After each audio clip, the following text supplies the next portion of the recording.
Hi friends, இன்றைக்கி என்ன பார்க்க போகிறோம் தெரியுங்களா? வெஜ் ஆம்லேட் தாங்க. அதாவது வெஜிடபிள் ஆம்லேட் கிடையாது, வெஜ் ஆம்லேட். அதாவது முட்டை இல்லாமல் நம்ம ஆம்லேட் வந்து செய்ய போகிறோம். எப்படி செய்யலான்னு பார்க்கலாம் வாங்க.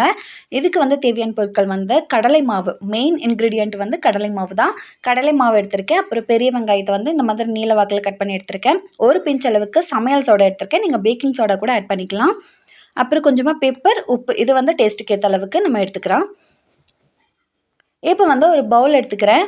மிக்சிங் பவுலில் வந்து இந்த திங்ஸ் எல்லாமே நம்ம ஆட் பண்ணிக்கலாம். ஃபஸ்ட்டு வந்து கடலை மாவு போட்டுட்டு, அப்புறம் வந்து ஆனியன், அப்புறம் இந்த பேக்கிங் பவுடர், இது எல்லாமே உப்பு, பெப்பர் எல்லாமே இதில் ஆட் பண்ணிக்கலாம். இந்த ரெசிபி வந்து வெஜிடேரியன்ஸுக்கு ரொம்பவே யூஸ்ஃபுல்லாக இருக்கும். நான்வெஜ் சாப்பிட்றவங்களுக்கு இது ரொம்பவே பிடிக்கும். நீங்கள் எல்லாருமே ட்ரை பண்ணி பாருங்கள். முட்டை இல்லாத சமயத்தில் குழந்தைங்களுக்கு இந்த மாதிரி செஞ்சு கொடுக்கலாம். இப்போ வந்து இதில் கொஞ்சமாக தண்ணி ஊற்றி மாவு நல்லா கட்டி இல்லாமல் நல்லா கரைச்சி எடுத்துக்கணும்.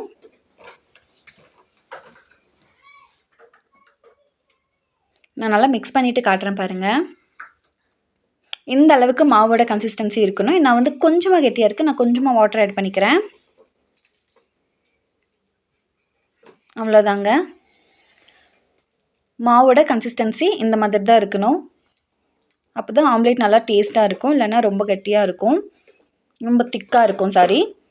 இப்போ வந்து இதில் வந்து நம்ம கடையில் ஊற்றிடலாம். இப்போ வந்து நான் ஒரு தோசைக்கல் வந்து அடுப்பில் வச்சுருக்கேன். இதில் வந்து இது சூடானதுக்கப்புறமா கொஞ்சமாக ஆயில் விட்டுட்டு நல்லா ஆயில் வந்து நல்லா ஸ்ப்ரெட் பண்ணி எடுத்துக்கணும். ஸோ இப்போ இதில் இந்த மிக்ஸ் பண்ணி வச்சுருக்கிற இந்த மாவை இதில் ஊற்றிக்கலாம். இதை ஊற்றிட்டு ஃபுல்லாக ஸ்ப்ரெட் பண்ணி விட்டுக்கலாம். நமக்கு எந்த சைஸ்க்கு வேணுமோ அந்த மாதிரி ஸ்ப்ரெட் பண்ணி விட்டுக்கலாம். மொத்தமாக இருந்தால் தான் நல்லா டேஸ்ட்டாக இருக்கும். ரொம்பலாம் ஸ்ப்ரெட் பண்ண வேண்டாம்.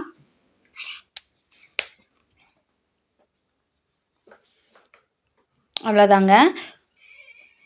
ஒரு 5 நிமிஷத்துலேயே ரெடி ஆயிரும்.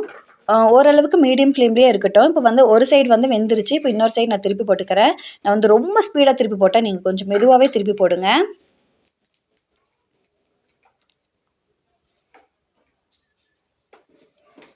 ஸோ மீடியம் ஃப்ளேம்லேயே தான் இருக்கணுங்க, ஹை ஃப்ளேமில் இருக்கக்கூடாது.